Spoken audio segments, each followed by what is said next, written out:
Ladies and gentlemen, how you all doing? This is Con Ulrich. Ru, hello, hello, hello.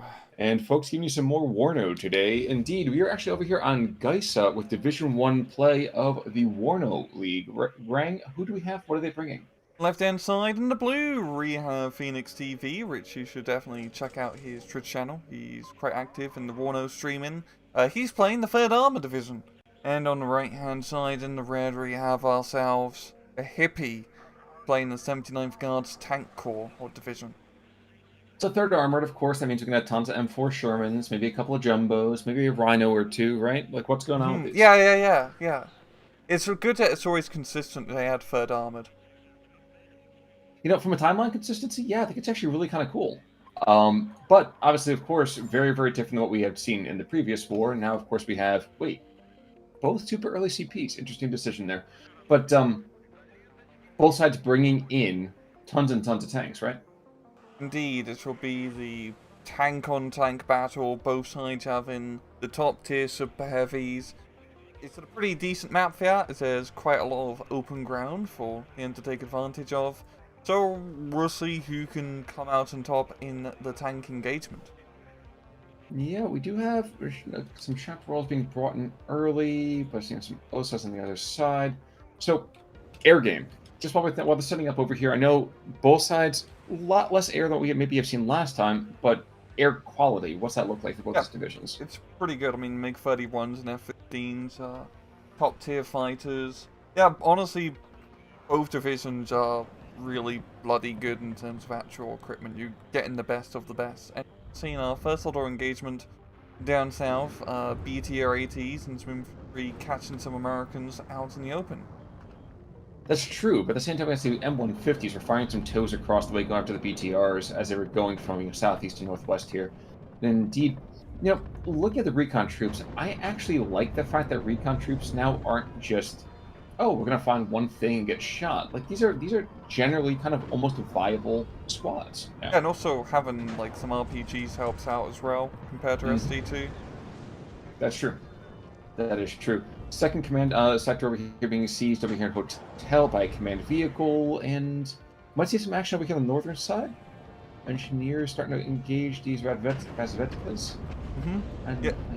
Yes, please. Yeah, Phoenix has done a pretty good job like getting into these important positions, using a lot of dragon-based infantry to zone out EP's lighter vehicles at the start here. An SU-25 being brought on in. Ooh, supply vehicle going down. That's actually a pretty bad loss early here. It's only 30 points, but the munitions is not what you want to be dropping at this point. SU-25 going for Bradley's? He's not actually 113. Oh, he did a gun run. That is cool as hell. Oof. But I think he's, yeah, there's the F-15 right here. Really, oh, he's Winchester already. Jeez. Yeah. And that MiG-31 coming in as well with those cross-map missiles. Gonna be forcing the F-15 back. Not getting a kill, but the SU-25 does survive. So, good bombing run there from Hippie. Now, Bradley's out in the open. Not really the best right there, but I guess when you do have those toes of all the Bushmasters, it could be okay. I'm not fond of this. I mean, it used to be that armored vehicles, that's exactly what you did. You had these open field pushes, but I don't know. I feel like it's kind of funny that now the tactics are almost reversed. Like infantry, you might be able to be a little more aggressive over the open field because of that range equalization. But vehicles, I don't know. I feel like vehicles you have to be playing tighter into some kind of woodlines now. What do you think? Yeah, because there's just so much deadly ATGM troops and they're pretty damn cheap. You can't be affording to rush up the Bradleys, and you do see him drop the smoke immediately and bugger off. EP's getting a pretty good defensive line in this forest, and that's pretty important, because if he can not even fully capture Delta, but just neutralize it, and that's kind of the tipping point zone, so to speak, on this map. Like the two central points are really the key points to capture, because there's no way in hell you're really going to get much into Alpha or Hotel. That's very, very true. Now, M47, I know it's a Dragon here, but that's in essence a Javelin rocket, isn't it? It's like a really crappy ATGM, which Americans use. So WARNO compared to War Game, it's a bit better. But it's just a standard ATGM. Gotcha. Gotcha. Yeah, like we were talking beforehand, I would say that technically speaking, this is definitely probably your area from War Game kind of being carried over here, isn't it? Hmm. Yeah, it's Yeah. all same stuff, just different implementation. Very, very true. Now, trying to see, we're getting a real mess of supply vehicles being brought in early. So is that just a response to just the fact that he knows the 79th has all these tanks, or is that like what's the reason for that? Or is this the surface-to-air missile kind of just supply batteries there? Yeah, need to keep your chaparrals supplied because by God, he only got 4 missiles as well. And also the Dragon teams do go through their missiles quite heavily. We've seen one in the center, already out here, but managing to get into a decent position here. However, Hippie does have some T-62s, which will provide adequate fire support. And we're also seeing Phoenix as well. He's definitely playing the heavier armor earlier on. He's got an M1A1 Abrams up north, the 2 Bradleys providing support. I really do like his push here, because there's not a whole lot here to stop him at all. This is a perfect area to strike. Yeah, not a whole lot maybe, but there still is if there was a T-62. So, I guess, one thing I'm surprised by is we do have these 120 mil mortars that we could be bringing in from the Soviet side. What do you think about that to kind of maybe start drawing that line in the sand and saying, you know what, you go no further than here? Oh, he needs heavy anti-tank. Like, mainly getting those T-ATUs out and other sorts of AT. You see him... Oh yeah, he's bringing out a T-ATU finally. And also an Mi-24 anti-aircraft drone, which... Yeah, actually quite a surprising buy right now, considering there's no helicopters to shoot down. Maybe he's gonna use it against like F-15s, but you might as well just buy a proper SAM unit at that point. I'm seeing American already being used here? I believe so. Oh no, we're getting... Oh, no, this is south. This is that one. It's 120 mil. There you go. Exactly engaging right there. And it's been spotted already, so he will probably get counter-batteried at some point. The Mi-24 coming in, maybe just brought it for the cheap rockets actually, blowing up the Bradley. The A1 Abrams is forced back, but the Su-25 comes in. But the smoke, was clutch. Yeah. Very clutch. Well, the chaparrals over here are going to be engaged in the Mi-24. I think that's a decent thing. Now, resighting. This is something that, we always harped on in SD2. I think that mobility ends up being even more important over here when we move into the kind of Cold War. You have the mobility. This is no longer guys schlepping around with your Chevrolet legs. These guys can move. So I'm loving every single time we see that kind of very, very high mobility being used here. Yeah, we've managed to gain a few horsepower in 40 years. True. Very, very true. What's this coming in from? Is the Americans an A10? Yeah, he's probably going to use that against T-ATU here, and that could actually work. There's really not a whole lot of actual air defense here, apart from that one OSA AKM, and okay, never mind, it's the MiG-31, and that thing's very good at telling aircraft to bugger off. This is my airspace from, 50 kilometers away. Well, and I'm trying to think about the way you interact against that. Maybe you try to sneak a squad or 2 Stingers over into the central area. We have a supply truck. You just have to hope for the best, really. Well, I'm thinking that the entire idea here should at least be attempt of an area denial. Maybe not perfectly so, but at least it could allow you to kind of increase a little bit more, put some more missiles in the air without sacrificing concealment. So pretty much we're dealing with like the MiG-31 or eventually foresee a bloody F-14 Tomcat with like the super long-range missiles. You kind of just have to send in your fighters to break through the air defense and hopefully shoot it down. Because if you're fighting against someone who knows what they're doing with the MiG-31, it's basically impossible to shoot down, as you just fly it only over your spot and you never attack with it like directly into the center. Worth mentioning, 2 Su-25s being brought on in, so he's looking to elicit quite an interesting response from Phoenix. I imagine we'll see probably one of those F-15s you were talking about pretty quickly. Chaparrals in the meantime, lighting up targets, but I think we're going to see at least one Jet Abrams here, I'd expect. No. One down south, pop smoke, and this time very good smoke play here from Phoenix, really showcasing the power of having smoke launchers and tanks. Thank you, Eugene. Only took you a decade. True. Second Abrams shell? Tanking it, good god. I thought those SU-25 missiles were a bit more deadly, but those Abrams do tank it like a boss. F-15 coming in, MiG-31 overshooting though. He's not exactly a knife fighter, so he does not want to engage in Yeah, that. so there's no way he's getting out. Oh! There's no way he was getting out. There's two MiGs. Well, There's the two MiGs evac as and well. ground fire. Like, that was such a tight angle here, and the F-15 coming in. Gonna get hit from ground fire. And he also gets shot down as well. That's huge losses, yeah, from Phoenix, losing both of those F-15s. But he has more there you go. Because he has two But cars. that's the idea, though, is that you gotta go and really put a target out there worth kind of, I say, suckering in your opponent, that's unfortunately the only way I can think to put it here. Yeah, that's a good thing with the MiG-31. You can kind of bait in your opponent in maneuvers like that. And as you saw, you just over your air defense all the time, you're good to go. However, even though the air game wasn't looking good for Phoenix, the ground game is quite a bit different. He is completely bullying Hippie off the point here. He just has so much, better, stronger fire support in the center, where Hippie's is very spread out. What a shame that the Bradley down south didn't start engaging that command vehicle instead. Huh. Anyway, so I mean, we are seeing that Gulf, Hotel, Foxtrot, all three of those over here towards the Eastern Alliance. And is that the 120 mil still going? Yeah, he's still alive. He has not got counter batteries yet. MI-8's in the meantime. Ooh, he goes down, getting hit. We have another MI-24. He brought on in, and the SU-25 making gun runs at the Abrams. Gets one. A good kill, once again, breaking through the enemy air defense network. F-15 coming in is not going to get the kill, however. You see the MiG-31s get brought out immediately to intercept the intercept. That's the thing. Oof. F-15, I know you've mentioned the technical proficiency of them over here, but at the same time, it feels like they've been getting spanked. Is that just a consequence of just how good the MiG-31 is? Or has there been a misuse of them here?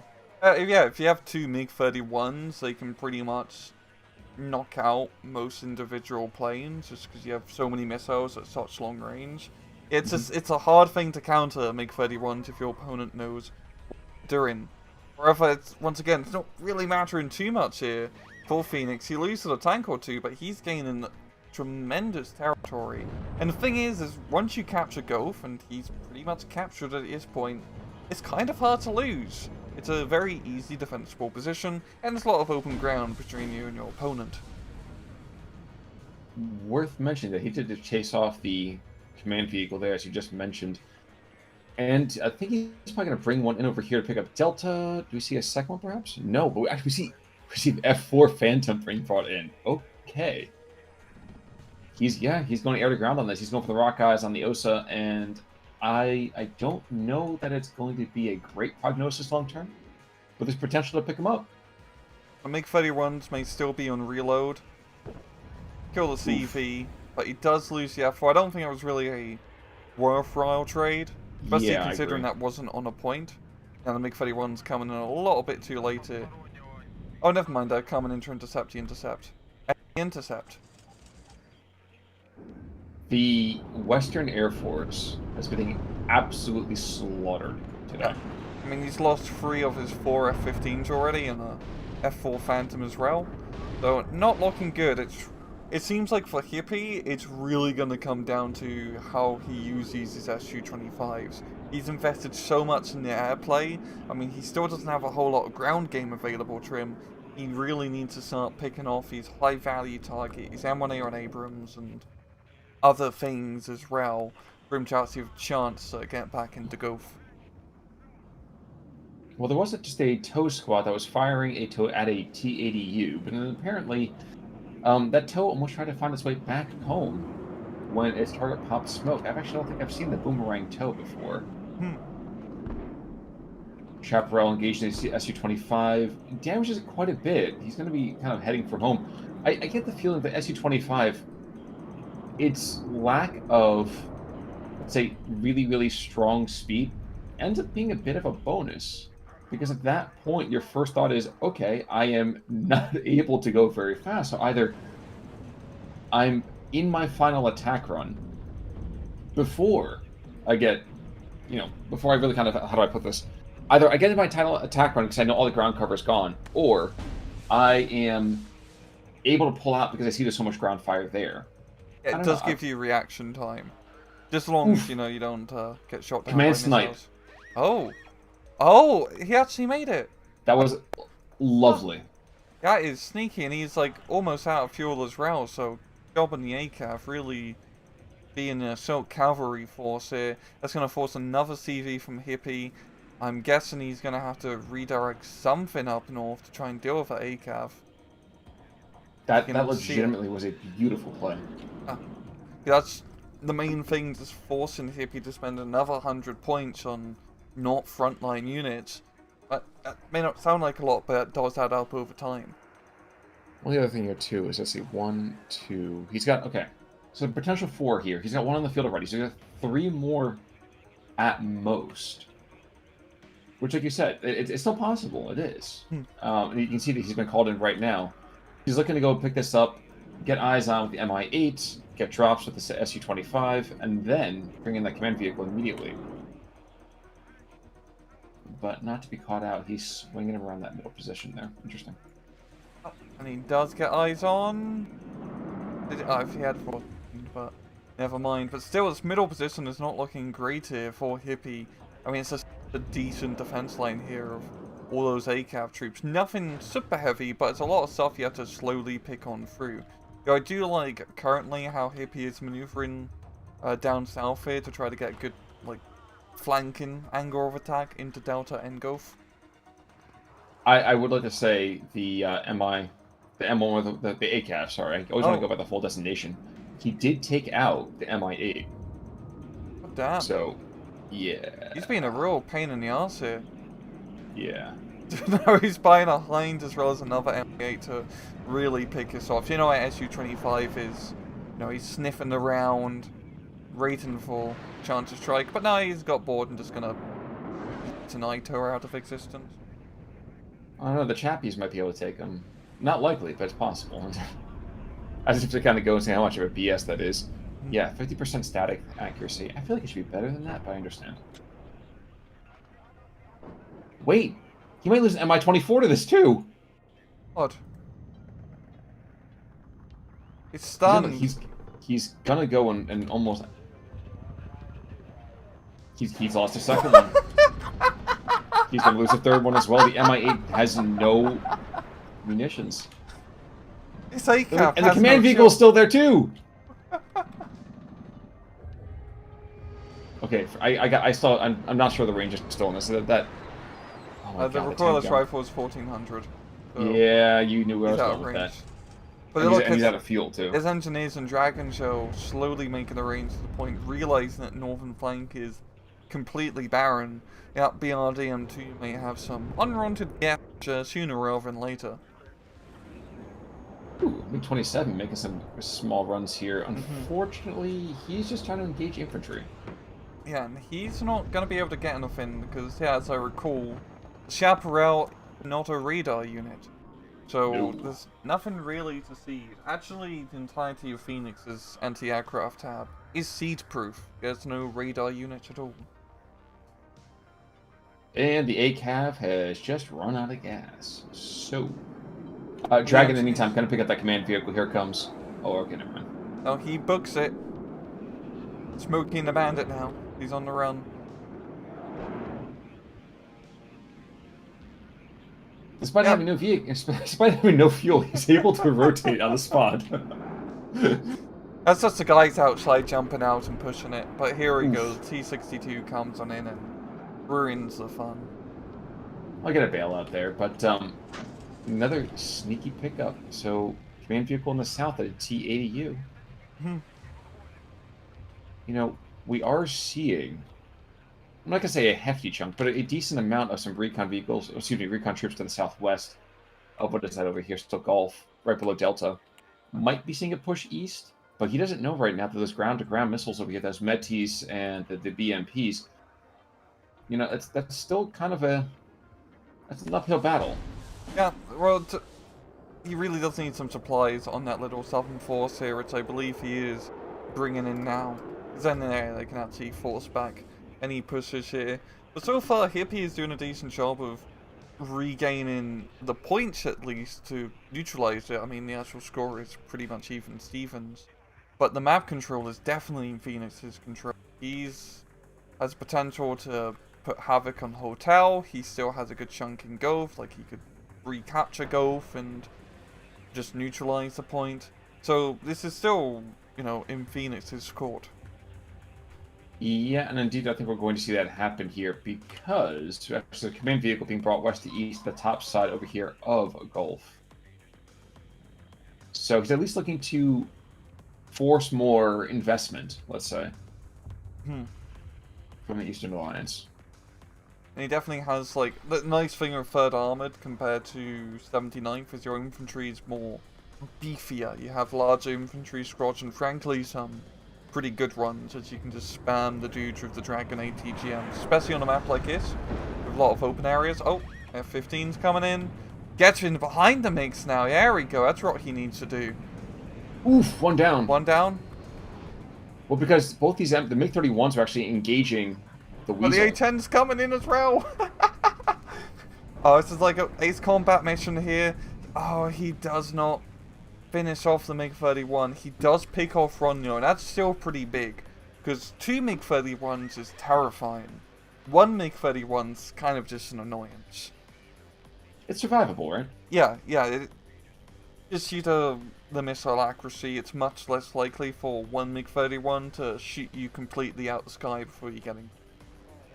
Meanwhile, the Southern Force gets eradicated as the Western Alliance moves over. That Abrams is very gutsy, but at the same time should be able to pick up that BMP. There we go. Which actually makes Gulf really, really unsteady. I mean, Hippie, he does have a few TATUs, but he does not have a whole lot really to support him. He needs a lot, or he has some recon, but he really needs infantry and other lighter vehicles in front to screen ahead. And yes, that TATU may be like some of the scariest armoured units in game, but there's a lot of chaff he's going to have to break through. And Command Vehicle gets picked up by the A-10. The A-10 can go to his grave knowing that he pretty much just sealed it, I would say, with that at the command snipe. Yeah, and he also killed another TATU as well, so that's really good pickoffs here. And I think just zooming out and just looking at how blue, or how much more density the blue area of the map is compared to the red.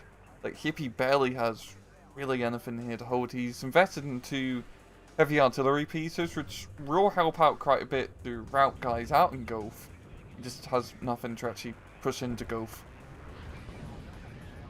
Yes, indeed. But both actually are trying to engage with Bradley, which is a curious decision there.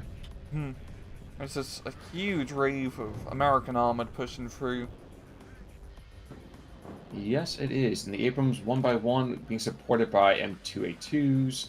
Heck, even some fire teams with laws. We have the T-80Us enforcing them back.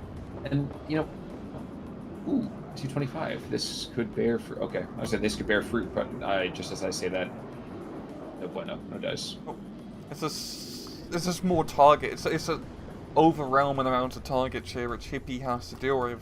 He just does not have enough units to deal with all these targets. I think what we just saw with that MiG coming in, the Seed MiG, is just trying to amass some more of that ground fire. Broadly fighting vehicle, you cannot lose that Cub, though. I mean, I can certainly see the opposition saying something to the terms of, yeah, it's great, but most of the American Air Force, the Western Air Force, is down anyway. But, I don't know. These SU-25s need to pick up the slack and just kind of destroy the entire American armored formation by themselves, so they just need to do some more gun runs, Well, I mean, that famously Napoleon said the Air Force is the point of the battlefield, so... Yeah. He said it at the Battle of Normandy, right? Yeah, that's exactly right. He was talking about his General Alexander the Great, so, yeah. Now, there still is that OSA that has been here pretty much the entire match and gets taken out ignominiously by a single rocket from that dragon. See, Khan, you mention it, and then it just dies. And there don't goes get a attention. launcher too. God damn. And TODU coming in. Once again, powerful unit, but a lot of infantry guys he has to blow through. An 125mm cannon, whether it's from a TODU or T-72, is pretty much the same when blowing up troops. Well, MiG-27's not to be outdone, making gun runs. Not really as effective as you might hope with a Gatling gun, but yeah. It really, like, sea aircraft are very hit or miss. We talked about this in one of our previous casts. They can perform really well, but they're expensive. And they usually don't ever get their point value out of them, just due to how cheap anti-aircraft units are. And especially in a match like this, where there's nothing for it to actually seed, so it's just a crappy close air support unit. Yeah, and that's, I think, what I would follow that up with. Let's see, we have another A-10. So, we got the doddering A-10 being brought on in, just to kind of fly in circles. He's waiting for the target. I also can't help but feel like we're waiting to see that there's another command snipe happening at some point. We actually see a number of troops over here on the northern side of again Hotel, moving west to east, might be able to eventually someday say command vehicle, but he's nestled in probably the best spot he can be. He's right on the border of that zone. Nothing's really protecting him, I think, okay, these Spetsnaz coming in to provide bodyguard services. That is all well and good. See them brought on in. Ooh, TDU. Not gonna get taken out. A-10 on the other hand. Yeah, jeez.